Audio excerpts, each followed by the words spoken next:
Assalamualaikum warahmatullahi wabarakatuh. Apa kabar teman-teman? Alhamdulillah, hari ini saya ingin mengajak teman-teman untuk bersama-sama kita sharing mengenai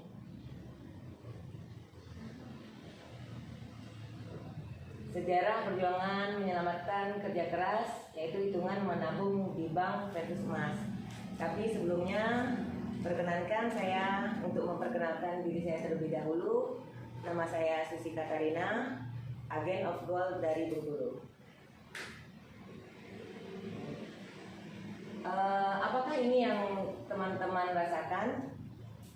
Gaji naik tapi kebutuhan tidak pernah cukup, aset berkurang dengan menabung di bank, impian sulit terwujud karena harga impian Anda semakin mahal, dan memiliki sifat konsumtif, boros atau sulit menabung, dan juga bingung merencanakan masa depan.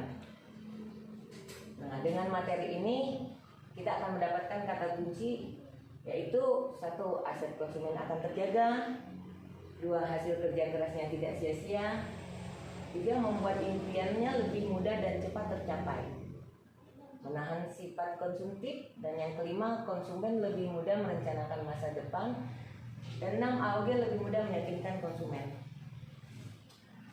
Solusi yang akan kita bahas kali ini adalah perhitungan menabung uang di bank versus menabung emas. Problem-problem apakah yang terjadi di masyarakat sekarang? Yaitu selalu mengandalkan kartu kredit.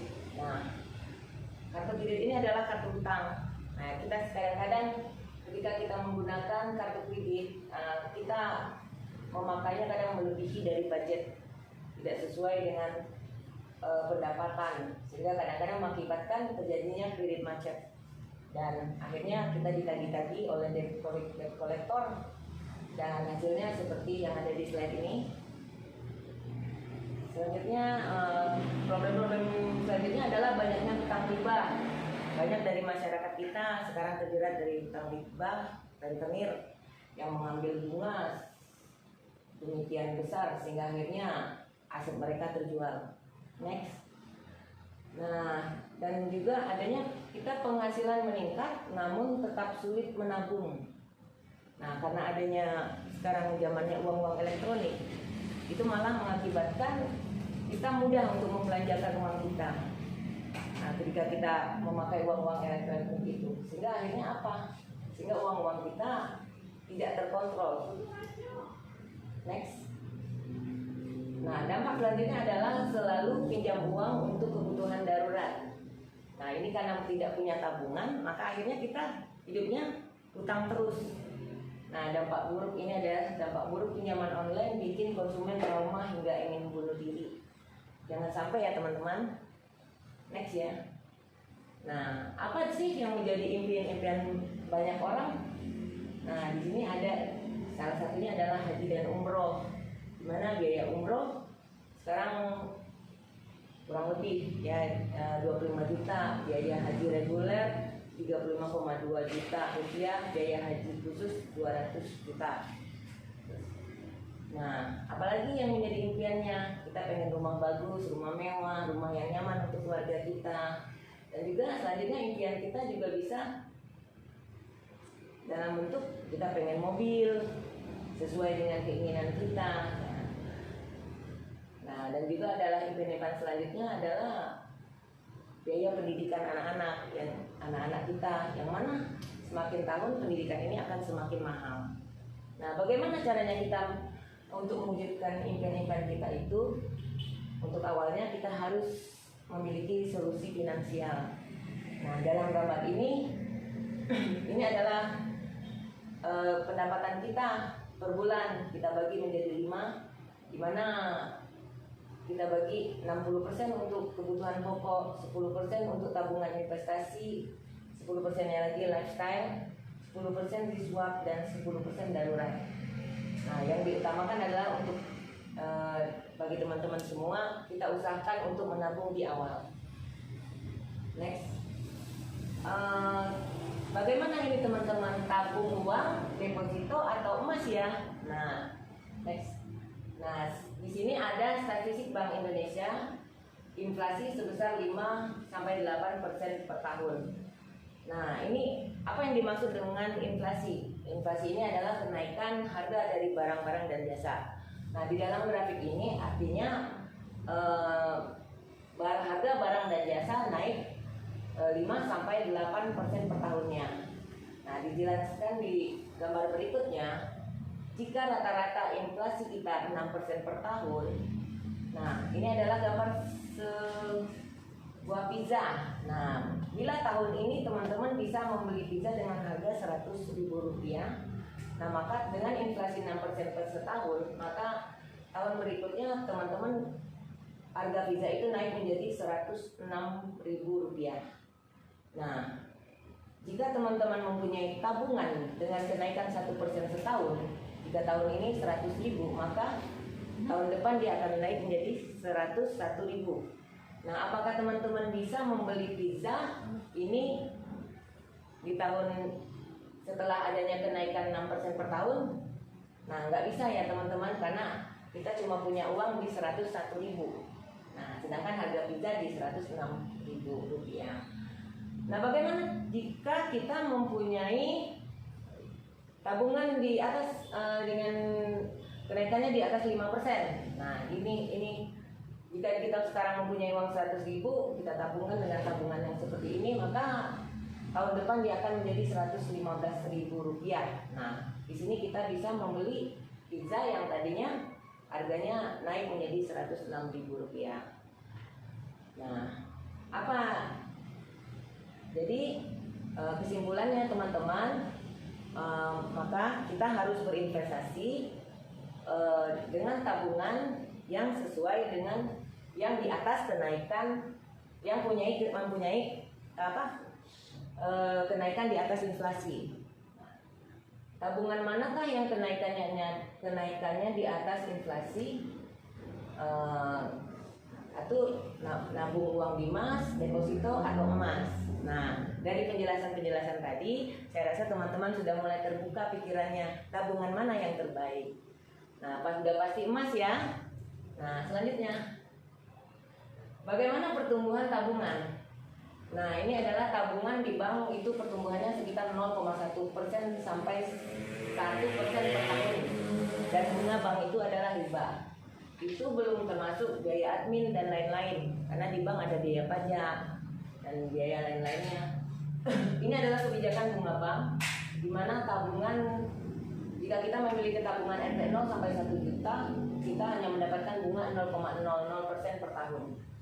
Dan seterusnya sampai jika kita ingin bunga 2% per tahun, maka kita harus mempunyai tabungan kurang lebih di 1 miliar. Nah, artinya teman-teman, ini menabung uang di bank itu kenaikannya di bawah inflasi. Next. Nah, ini ada penjelasan selanjutnya biar teman-teman lebih mengerti. Jika kita mempunyai dana 10 juta rupiah dengan bunga di bank per tahunnya Rp90.000 dengan pajak 20% menjadi Rp18.000 pajaknya. Jadi bunga setelah bank Rp72.000 dan biaya administrasi per tahun Rp138.000. Nah, hasil bunga bersihnya menjadi minus Rp66.000. Jadi uang kita di bank bukannya menambah, tetapi menjadi berkurang, karena dari dana kita yang 10 juta itu menjadi Rp9.934.000. Nah, selanjutnya bagaimana pertumbuhan deposito? Misalnya kita mempunyai uang di tahun 2007 1 miliar rupiah, dan uang itu kita depositokan di bank dengan bunga maksimum 110% per tahun. Bunga berbunga rollover, dan tahun 2012 menghasilkan 1,64 miliar. Untung ya teman-teman. Nah, dari 1 miliar menjadi 1,64 miliar. Naik ya, jadi itu untung. Nah, tapi apabila kita konversikan dana di tahun 2007 tersebut, kita konversikan ke dalam bentuk emas, uang 1 miliar itu kita konversikan ke dalam bentuk emas, maka kita akan mendapatkan emas sebesar 5 kg. Nah, Di tahun 2012, nah harga emas itu 550.000 per gram. Nah, jadi 550.000 kita kalikan dengan 5 kilogram, itu kita akan mendapatkan tabungan emas kita sebesar 2,75 miliar. Nah, teman-teman dari ilustrasi ini teman-teman bisa menyimpulkan untung yang mana? Apakah kita investasikan dana kita dalam bentuk emas ataukah dalam bentuk deposita di bank? Nah, karena apa? Dari harga ilustrasi ini berarti kita hilang 1 miliar. Lebih malah ya, 1 miliar ini kalau dihitung kira-kira begitu 1 miliar. Nah, mengapa hilang? Karena apa? Uang kita dimakan sama inflasi. Karena inflasi ini yang bersifat legal gitu, melalui tabungan deposito. Selanjutnya next. Ini adalah tabel bagaimana pertumbuhan deposito. Ini adalah tabel suku bunga deposito rupiah berdasarkan pusat data pusat data kontan.co.id bunga deposito. Nah, di sini dapat terlihat bahwa bunga deposito itu tetap di bawah inflasi. Selanjutnya, nah bagaimana dengan pertumbuhan dari emas? Nah, pertumbuhan dari emas murni ini, sedangkan pertumbuhannya adalah rata-rata 15 sampai 40% per tahun. Nah, dari grafik ini kita bisa melihat pertumbuhan dari emas, grafik emas dari tahun 2014 sampai 2019. Nah, dan apabila kita menarik garis lurus maka dia akan mengalami kenaikan. Nah, memang ada fluktuasi, tapi tetap adanya kenaikan dari tahun ke tahunnya. Nah, ini adalah grafik anomali kenaikan harga emas dari 2019 dan 2020. Nah, yang emas naik dengan cepat, tapi tetap jika tarik garis lurus tetap ada kenaikan. Next. Nah, ini adalah gabungan grafiknya menjadi seperti ini jika kita tarik garis lurus. Selanjutnya. Nah, kesimpulannya, emas adalah tabungan terbaik. Nah, bagaimana menyimpan emas untuk impian-impian Anda? Next. Nah, ini adalah kenaikan harga setelah inflasi 6% per tahun. Biaya ONH haji bisa dilihat. Next. Nah, ini adalah grafik harga 1 gram emas. Next. Nah, ini adalah biaya ONH haji, tabel konversi ONH dengan harga emas. Nah, ini di tahun 2005 besaran ONH itu 23.500.000. Rata-rata harga per gram emas waktu itu di tahun 2005 135 juta 135.000. Nah, dengan uang segitu kita bisa konversikan emas di tahun 2005 sebesar 174 gram. Nah, di tahun berikutnya ONH semakin naik, tapi dari tabel bisa kita lihat bahwa dan dengan naiknya ONH itu, tetapi emas kita semakin menurun jumlahnya. Karena apa? Karena adanya kenaikan harga emas. Nah, ini berarti di biaya ONH tahun 2020 diperkirakan 35.235.602 rupiah.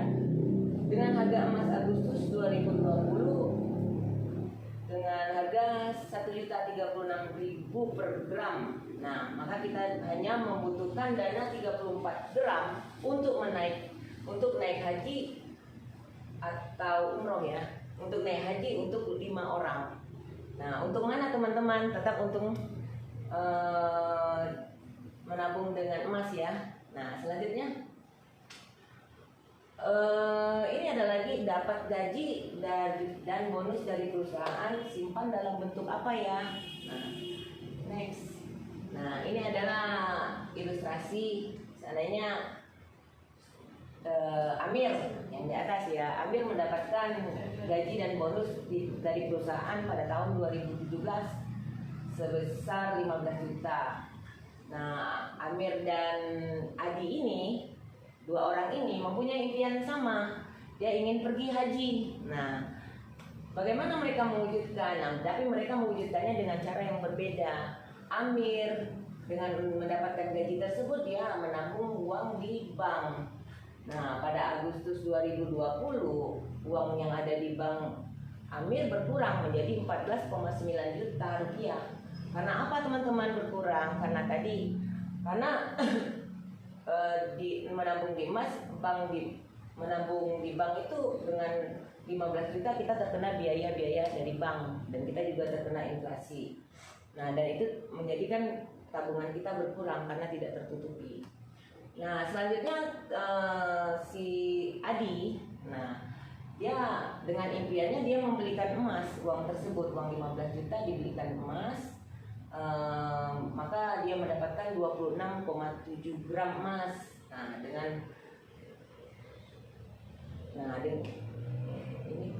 Dengan harga 591.000 per gram di tahun 2017. Nah, pada tahun 2020 tabungan Adi menjadi 28 juta rupiah. Nah, dari ilustrasi ini teman-teman dapat dilihat siapa yang lebih cepat mewujudkan impian-impiannya. Nah, terus yang pasti Adi ya, yang nabungnya tadi dalam bentuk emas karena dia sudah mempunyai aset sebesar 28 juta rupiah.